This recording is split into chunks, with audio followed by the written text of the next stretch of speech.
So the rational understanding and the emotional resonance must go together. But it's still not complete empathy yet. Complete empathy also encompasses the active component, which is the desire to act towards the other person's well-being. Then it's complete empathy. Isn't it more complete when the action has actually taken place? Having a thought to help you, the thought itself doesn't complete the empathy, but myself going and doing something for you completes that. I wouldn't say that it's the action that completes the empathy. See, it might turn out that you ask the question, what does this person need? And you recognize this person needs a gentle solace to help with their emotions. But you also recognize, I can't give it to this person. Why not? Well, because we only know each other in a very, perfunctory way. We don't have a very deep relationship. So I can't offer that because he's not going to open up to me because we're sort of just acquaintances.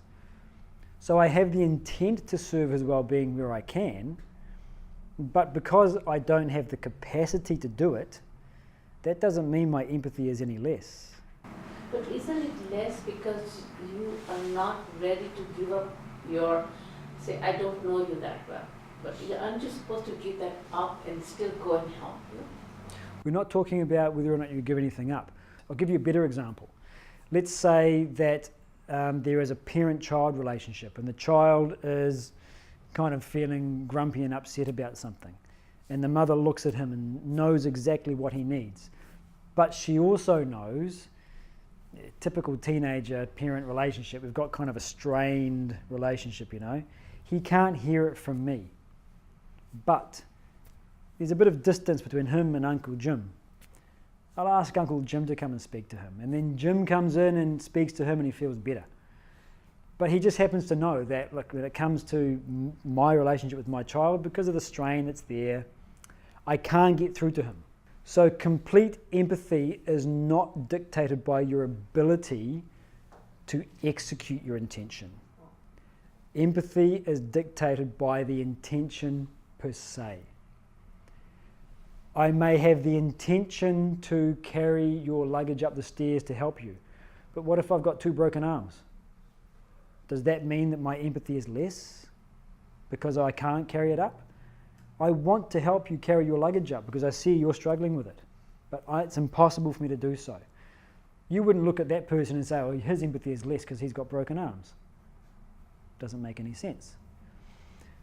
The empathy is as complete, he simply doesn't have the ability to carry out what his empathy demands that he do so. So this is why it's a really good question you bring up, because it highlights the importance that the development is a purely internal phenomenon. The autonomy and the empathy is built internally only, defined internally only. And then when it finds a conducive environment, then it will express. So if, for example, I can help your well-being, but I don't, then there's a good indication that perhaps my empathy is not complete. Because I thought that I had the intent to serve your well-being, and now that I've got the opportunity to do so, I don't really want to. It's inconvenient for me. And so if I say, well, it's inconvenient for me to help you, then you can say, okay, the autonomy is not very complete. So from that perspective, if I have the opportunity to serve it, but I don't, then it shows that the autonomy is not quite complete.